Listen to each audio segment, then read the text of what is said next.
Genesis chapter 2, verse 7. Then the Lord formed a man from the dust of the ground and breathed into his nostrils the breath of life, and the man became a living being. Magandang araw, tatalakayin po natin ngayong araw sa ating daily devotion ay ang dichotomy. At ako na pong katuruan na natutuhan ko ngayong araw kay Pastor Russell Ocampo ay man is both physical and spiritual. Ang tao raw po ay binubuo ng dalawang mahalagang aspeto. Yung physical na katawan, which is yung physical being o physical na katangian nating mga tao, at ang spiritual being o ang espiritu nating mga tao. Ang katawan po ay nagmula sa kabok o alabok ng lupa na sumisimbolo ng material na panlupang bahagi ng tao, which is yung physical being nating mga tao. Samantalang yung hininga ng buhay naman po ay ibinigay ng ating Panginoon Diyos ay nagre-represent sa spiritual being natin na bahagi po ng nagbibigay buhay sa ating mga tao. Pinapakita po na ito na tayo mga tao ay hindi lamang isang nilalang na may physical na anyo, kundi tayo po ay may kaluluwang may kakayahang magkaroon ng relasyon sa ating Panginoon Diyos, mag-isip at magkaroon ng moral na pagkakilala sa tama at mali. Ang natutuhan ko lang po sa pangalawang katuruan ni Pastor Russell Ocampo ay the spirit lives on after death. Dahil tayo po mga tao ay may espiritu na nagmula sa ating Panginoon Diyos po mismo, ito po ay hindi nagwawakas sa kamatayan ng ating mga katawan lamang. Pag namatay po tayo, hindi lang basta wala, kasi hindi lang tayo basta namamatay. Yung physical na katawan po natin ay babalik po sa lupa, pero yung ating espiritu po ay magpapatuloy sa buhay na walang hanggan.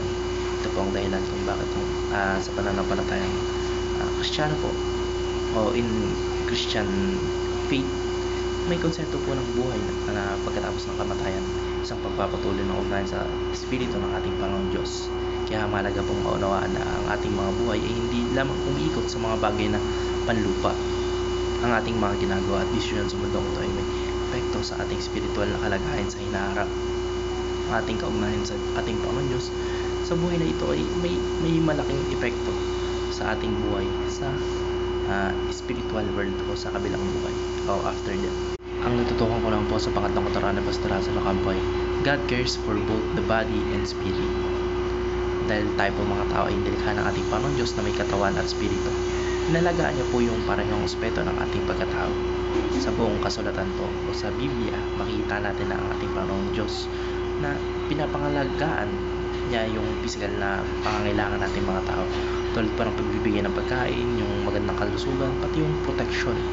Pero higit pa sa lahat o higit pa doon sa mga binibigay nito, mas iniingatan po ng ating Panginoon Diyos yung spiritual na kalagayan nating mga tao, na makikita po natin sa kanyang plano ng kaligtasan sa pamamagitan ng ating Panginoon Kristo. Ang ating Panginoon Diyos po ay hindi lamang nag-aalaga sa ating physical na buhay, kundi higit sa lahat sa ating kaluluwa, dahil ang tunay na destinasyon po ng buhay ay sa spiritual being o sa buhay na walang hanggan, kasama po ang ating Panginoon Diyos.